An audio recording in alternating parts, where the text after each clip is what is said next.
Dagens deltagere er Peter, Mia Maja,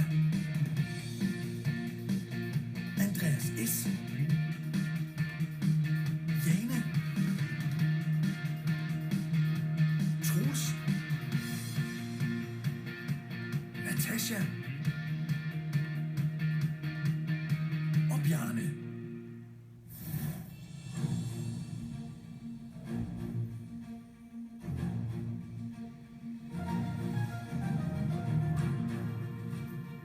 Jeg har ikke den fjerneste idé om, hvad de kan finde på at udsætte os for. Men vi kommer valsen ind, og der står nede i hjørnet et stort drivhus. Velkommen til den første dag her i jeres indledende uge. I har kæmpet jer igennem træningsugen. Over de næste mange uger, der vil vi udfordre jer og udvide jeres gastronomiske horisont, så vi til sidst kan finde årets Masterchef. Jeg brænder sindssygt meget for at vinde Masterchef, og det vil betyde alt for mig. Det er en kæmpe drøm bare at være med, så det vil være det fedeste at vinde. Og et rigtig godt råd herfra, det er, gør nu jeres aller bedste. For hver dag herinde kan blive jeres sidste, hvis ikke I leverer. Og allerede i dag skal vi sige farvel til en af jer. Det er en stor frygt, at jeg ikke går videre i dag. Det har jeg sådan haft mareridt om i nat.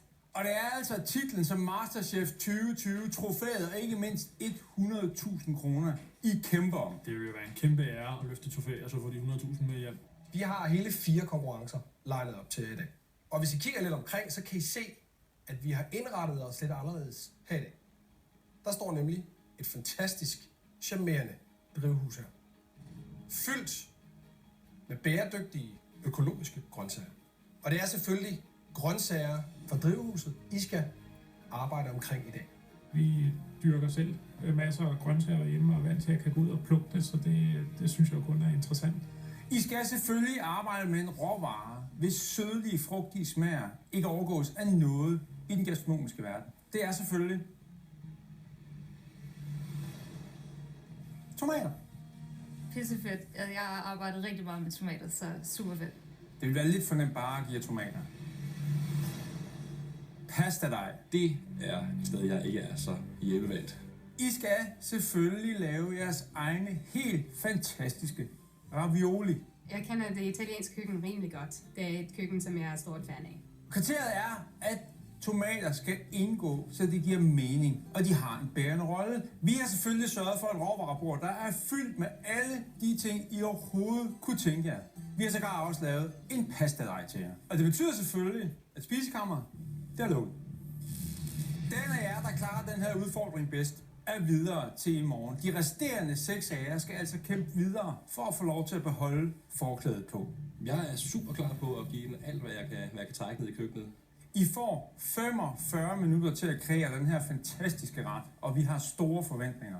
Kære venner, den indledende uge er i gang. Jeres 45 minutter starter nu.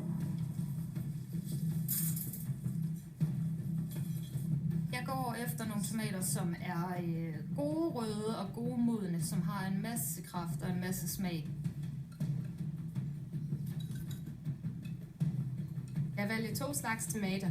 Den ene er en lidt større til saucen ind i pastaen, og så tager jeg de små, fine nogle til lidt pynt, og jeg tænker, jeg finder ud af lige til sidst, hvad jeg gør med den, men det skal være de forskellige farver i hvert fald. Så, Bjarne! Så er vi klar. Kører vi! Kommer til at fungere 100 der.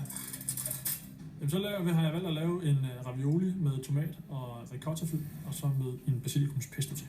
Pinjekerner, parmesanost og olivenolie til ligesom at lave sådan en form for dressing. Basilikum og tomat, det går godt hånd i hånd, så det synes jeg, det kunne være noget lækkert noget at få på samtidig med. Planen er at få de her tomater hurtigt over, så jeg hurtigt kan få kogt en masse væske ud af dem. Og egentlig bare, jeg får det hele sat i gang, så jeg kan trække så meget smag ud som overhovedet muligt.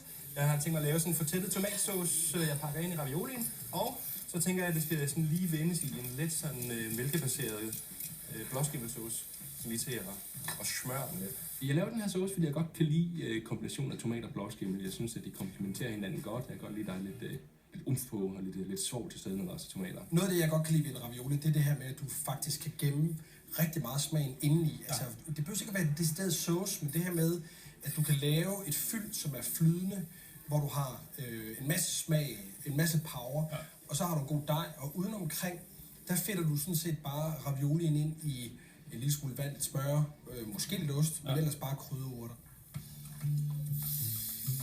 Jeg tager nogle ansjoser til sådan at blende min tomatsauce, så det kan blive lidt, give lidt salt sammen med noget af det salt, der kommer fra parmesanen. Tomatsaucen den bliver egentlig lavet ved noget løg, og får lov at simre, og krydderurter og noget citronskal og så videre, så får det egentlig lov til at stå og simre ind lige så stille og blive mere tykt og creme. Det allerførste, jeg gerne vil gøre, det er jo at blanchere mine tomater. Kogende vand over mine tomater, så jeg kan tage skinnen af. Hej Natalia. Hej, Du har boet i Italien. det har jeg.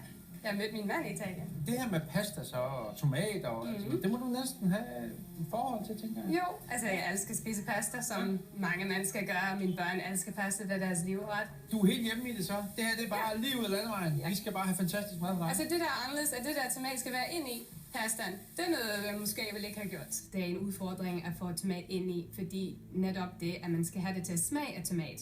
Plus at den skal være tør nok, så det ikke løber ud og gør, at pastaen bliver lidt vandet. Men jeg har jo store forventninger til, når du nu har mødt din mand i Italien og boet i Italien, så tænker jeg, det gør altså, det kan du. Det er okay. Du må gerne have store forventninger. Det må godt have store forventninger. Ja. Jeg glæder mig. Ja, det gør jeg godt.